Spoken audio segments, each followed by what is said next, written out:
And let me ask you something that will change how you see everything. Are you living your life, or is your life living you? Are you making conscious choices, or are you just reacting to whatever happens? Most people never ask this question. That's why most people never truly live. Think about yesterday.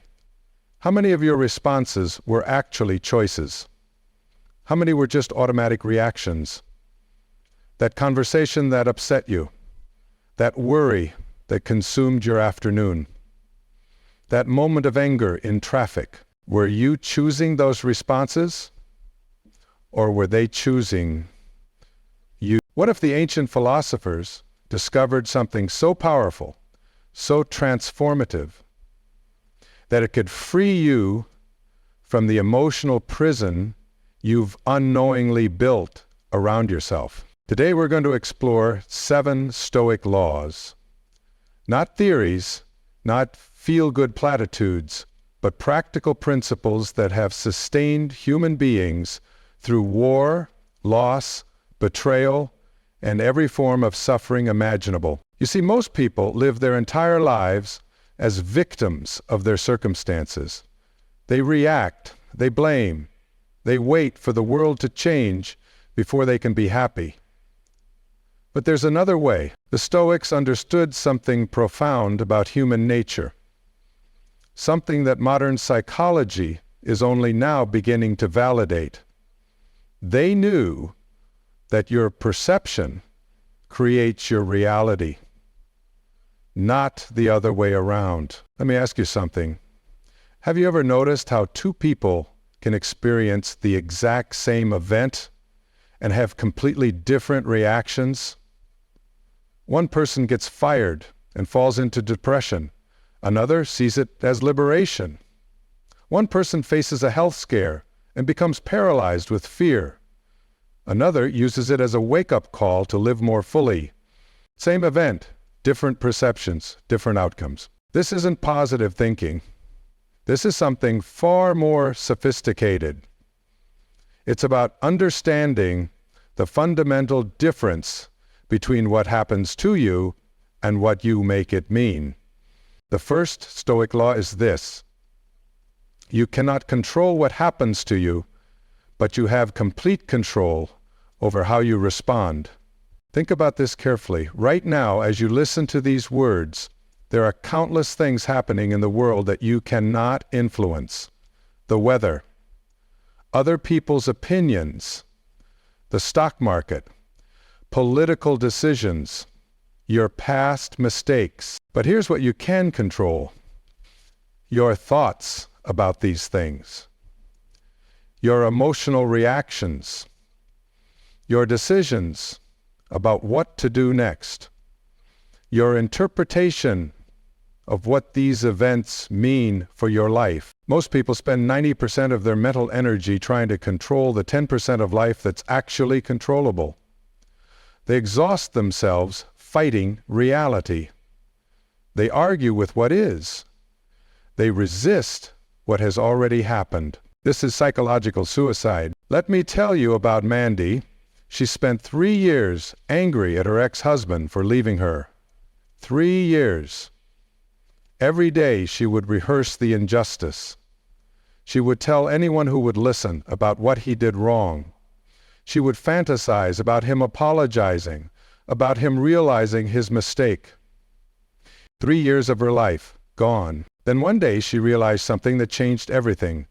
She couldn't control his decision to leave, but she could control what she did with the life she had left. She could control whether she spent the next 3 years bitter or whether she used this experience to become stronger, wiser, more compassionate. Same situation, different choice, different life. You have that same power right now in whatever situation you're facing. The second Stoic law: your thoughts are not facts. This might be the most liberating truth you ever learn. That voice in your head that tells you you're not good enough, that's not the voice of truth. It's just a thought. And thoughts can be observed questioned, and changed. You are not your thoughts.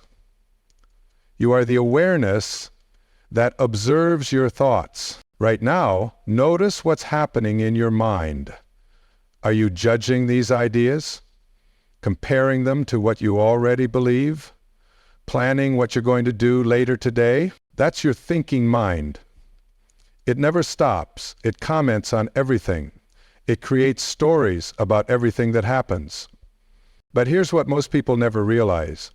Most of your emotional suffering comes not from what actually happens, but from the stories your mind tells you about what happens. Your boss gives you feedback. That's what happened. But your mind immediately creates a story. This means I'm going to get fired. This means I'm incompetent.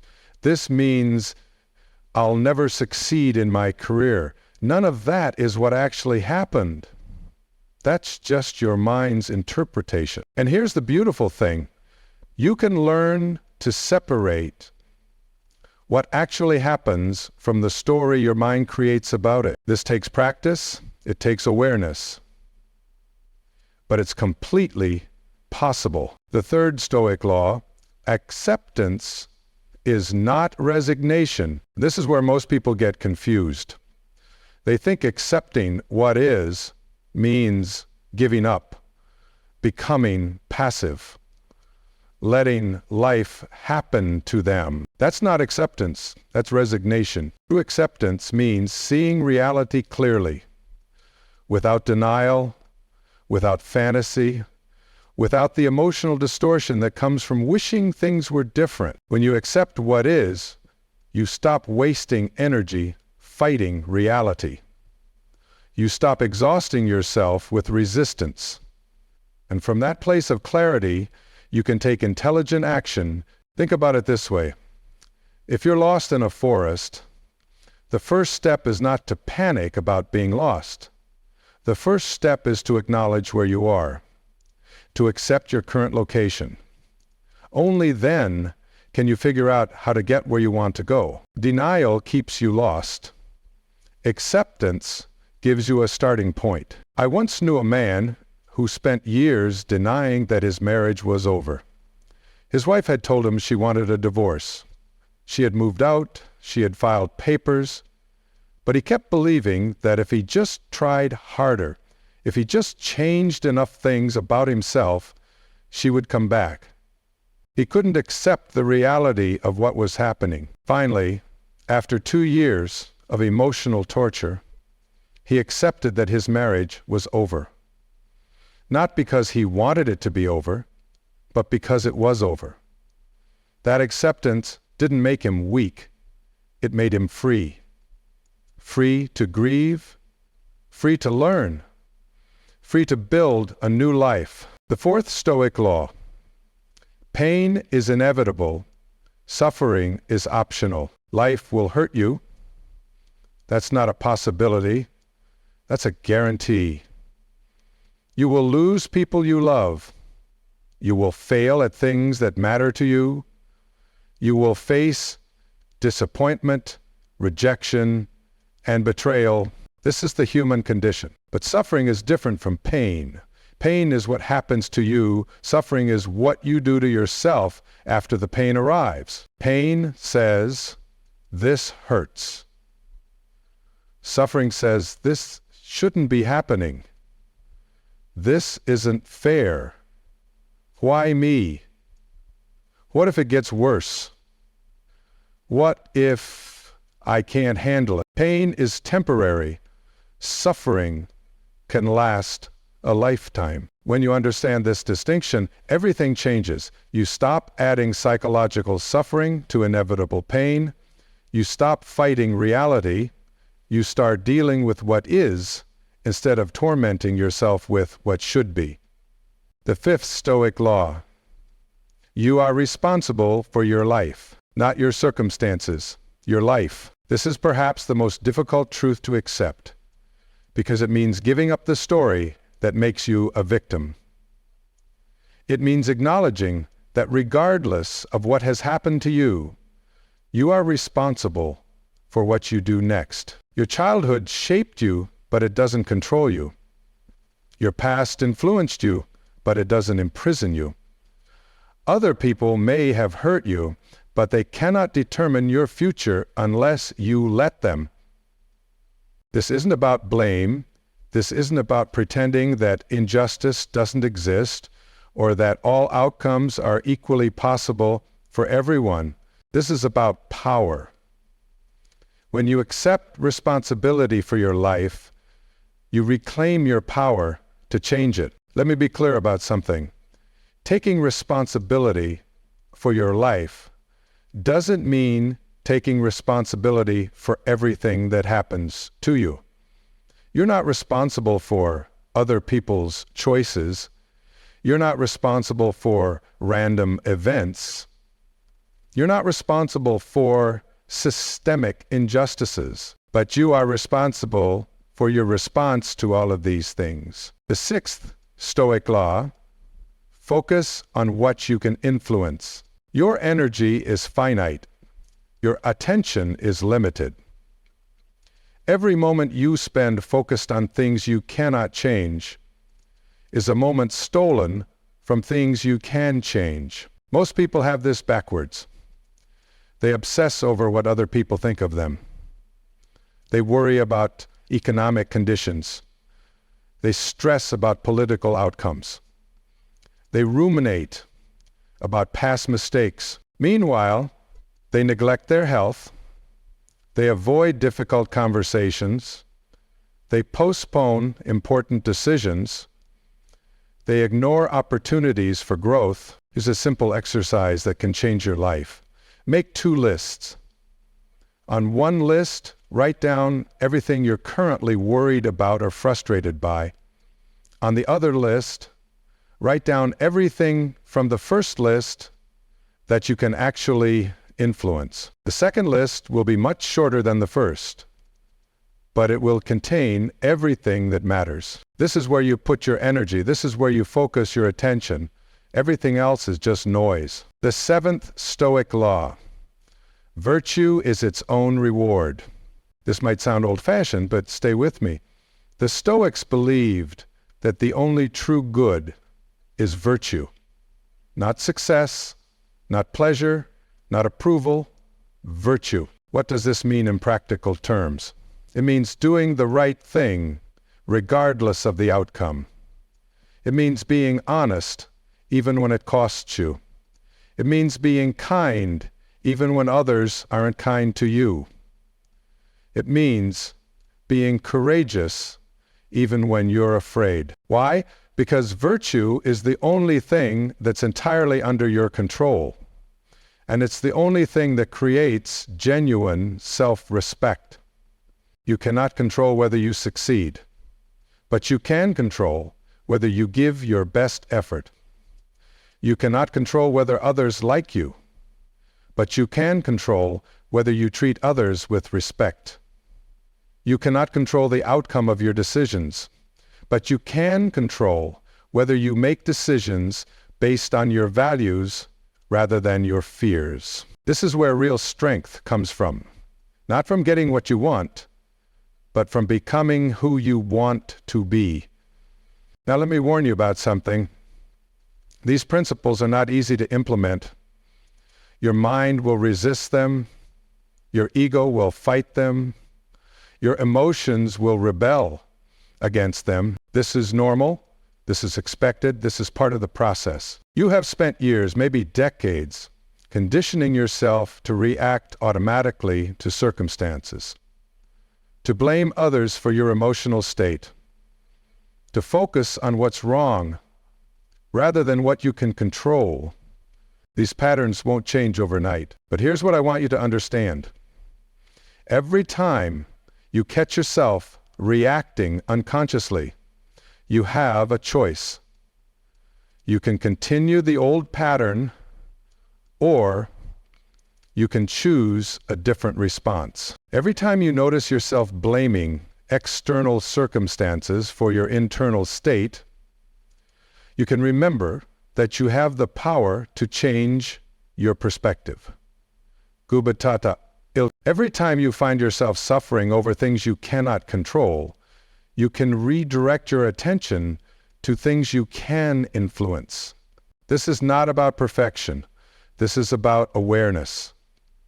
This is about gradually, consistently choosing a different way of being in the world. The danger of ignoring these principles is that you remain trapped in patterns that create unnecessary suffering. You stay stuck in reactive mode. You give away your power to circumstances and other people. You live as a victim of your own mind. The gift of embracing these principles is that you become free. Not free from difficulty, free in difficulty. Not free from challenge, free to respond to challenge from a place of strength, rather than weakness. You see, most people think strength means never feeling pain. But real strength means feeling pain and choosing your response anyway. Real strength means acknowledging fear and acting courageously anyway. Real strength means accepting what you cannot change and focusing your energy on what you can change. This is not about becoming emotionless. This is about becoming emotionally intelligent. This is about understanding that your emotions are information, not instructions. They tell you what's happening inside you, but they don't have to control what you do next. Right now, as you listen to this, you have an opportunity. You can continue living the way you've always lived, reacting to circumstances, waiting for the world to change so you can be happy, or you can begin the process of taking back your power. This begins with a simple recognition. You are not powerless. You never have been. You have just been focusing your power in the wrong direction. Instead of trying to control what happens to you, focus on controlling how you respond to what happens to you. Instead of trying to control other people's behavior, focus on controlling your own behavior. Instead of trying to control outcomes, focus on controlling your effort and your character. This shift in focus will change everything. But I want to be honest with you about something else. This work is not always pleasant. When you stop blaming others for your problems, you have to face your own responsibility. When you stop distracting yourself with what you cannot control, you have to confront what you can control. When you stop avoiding difficult emotions, you have to feel them. This can be uncomfortable. This can be scary. This can feel like too much responsibility, but this discomfort is not a sign that you're doing something wrong. It's a sign that you're growing. It's a sign that you're reclaiming your power. It's a sign that you're choosing consciousness over unconsciousness. The alternative is to remain unconscious, to continue reacting automatically, to stay trapped in patterns that create suffering, to live as a victim of circumstances. That's not really living, that's just existing. You have the power to choose differently. Right now, in this moment, with whatever challenge you're currently facing. You can choose to see it as something happening to you, or you can choose to see it as something happening for you. An opportunity to practice these principles, an opportunity to become stronger, an opportunity to develop wisdom and resilience. The circumstances of your life are not as important as your response to the circumstances of your life. You might be facing financial difficulties.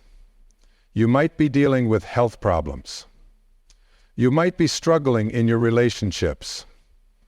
You might be questioning your career path. You might be overwhelmed by responsibility. These are your circumstances. They are what they are. But your response to these circumstances is entirely up to you. And your response will determine the quality of your life far more than the circumstances themselves. This is not about denying reality. This is not about pretending that difficulties don't matter. This is about understanding that difficulties are not the enemy of a meaningful life. They are the raw material of a meaningful life. Every person who has ever accomplished anything significant has faced difficulties. Every person who has ever developed wisdom has faced challenges. Every person who has ever become truly strong has been tested. The difference is not in what happened to them. The difference is in how they chose to respond to what happened to them. You have that same choice every day, every moment. And here's something beautiful about this choice. The more you practice choosing consciously, the easier it becomes. The more you practice focusing on what you can control, the more natural it feels. The more you practice accepting what is, the more peaceful you become. This is not a destination you arrive at once. This is a way of being that you practice continuously. Some days you will do it well. Some days you will forget and fall back into old patterns. This is normal. This is expected. This is part of being human. The key is to be gentle with yourself when you notice you've fallen back into unconscious patterns. Don't judge yourself. Don't make it mean something terrible about your character. Simply notice, adjust, and continue practicing. This is how real change happens, not through dramatic revelations or sudden transformations, but through consistent, patient practice of choosing consciousness over unconsciousness. Every time you catch yourself blaming someone else for your emotional state and choose to take responsibility instead, you're practicing these principles. Every time you notice yourself worrying about something you cannot control and redirect your attention to something you can influence, you're practicing these principles. Every time you feel pain and choose not to add unnecessary suffering to it, you're practicing these principles. These small moments of choice are where your life changes, not in grand gestures or dramatic events, but in ordinary moments when you choose to respond differently than you always have. This is where your power lies, not in controlling what happens to you, but in choosing who you become through what happens to you. Let me share something that might surprise you. The people who seem strongest, most peaceful, most centered, they haven't had easier lives than you.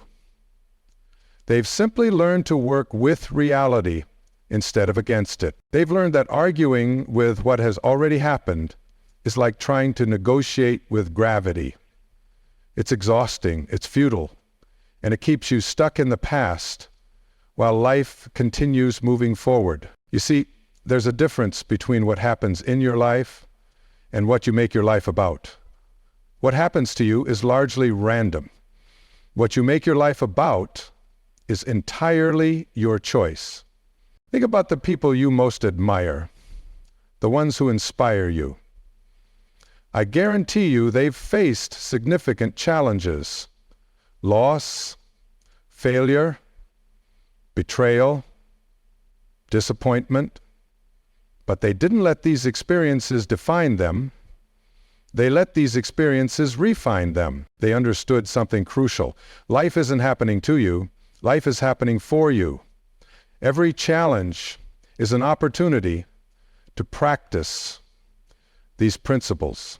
Every difficulty is a chance to develop strength you didn't know you had. But here's what I need you to understand. This perspective isn't something you achieve once and then maintain forever. This is something you choose again and again, moment by moment, challenge by challenge. Some days you will wake up and immediately remember these principles. You'll feel centered and strong and ready to face whatever comes. Other days, you'll wake up anxious, reactive, caught up in old patterns, before you even realize what's happening. This is perfectly normal. This is the human experience.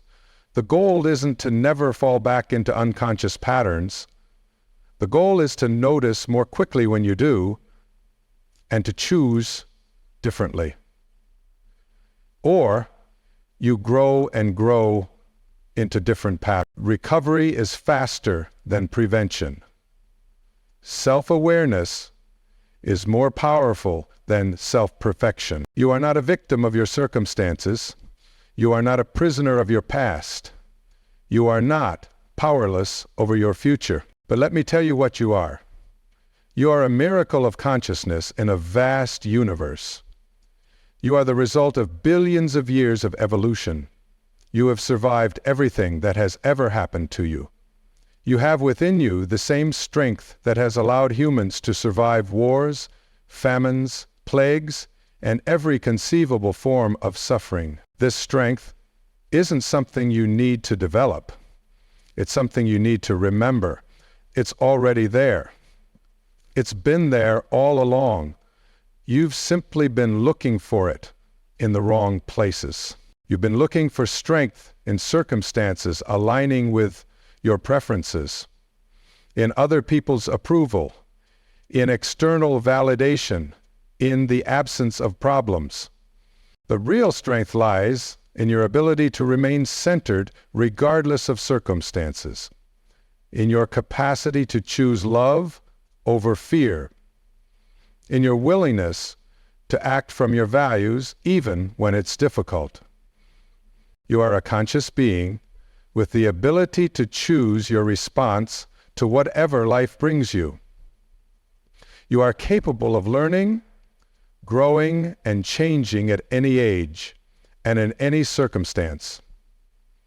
You are stronger than you realize and more resilient than you imagine. Right now, as you hear these words, something inside you recognizes their truth. That recognition isn't coming from your thinking mind. It's coming from a deeper place, the place that knows who you really are. Beneath all the stories, all the fears, all the doubts, that knowing is your true self. And your true self is unshakable. But none of this matters unless you choose to believe it, unless you choose to practice it, unless you choose to live it. And here's the beautiful thing about choice. You don't need permission to choose differently. You don't need ideal circumstances. You don't need other people to change first. You don't need to wait until you feel ready. You can choose right now, in this moment, with whatever you're facing. The Seven Stoic Laws are not just philosophical concepts. They are practical tools for living a life of greater freedom, strength, and peace. They are invitations to step out of victim consciousness and into personal power. They are roadmaps for navigating difficulty with grace and wisdom. The question is not whether these principles work. Thousands of years of human experience have proven they work. The question is whether you will work with these principles. Will you practice them when it's easy? Will you remember them when it's difficult? Will you return to them when you've forgotten? Your life is waiting for you to claim it. Not the perfect life you imagine you deserve, but the real life you have the power to create through conscious choice and deliberate action. This life may not look exactly like what you planned. It may include challenges you never wanted to face. It may require you to be stronger than you thought you could be. But it will be your life, consciously chosen, deliberately lived, authentically yours. This begins now. This begins with whatever situation you're currently facing. This begins with your next thought, your next emotion, your next decision. You have everything you need to begin. You have consciousness. You have choice. You have the ability to learn and grow and change. Most importantly, you have this moment. And in this moment, you are free. What you do with these gifts is entirely up to you.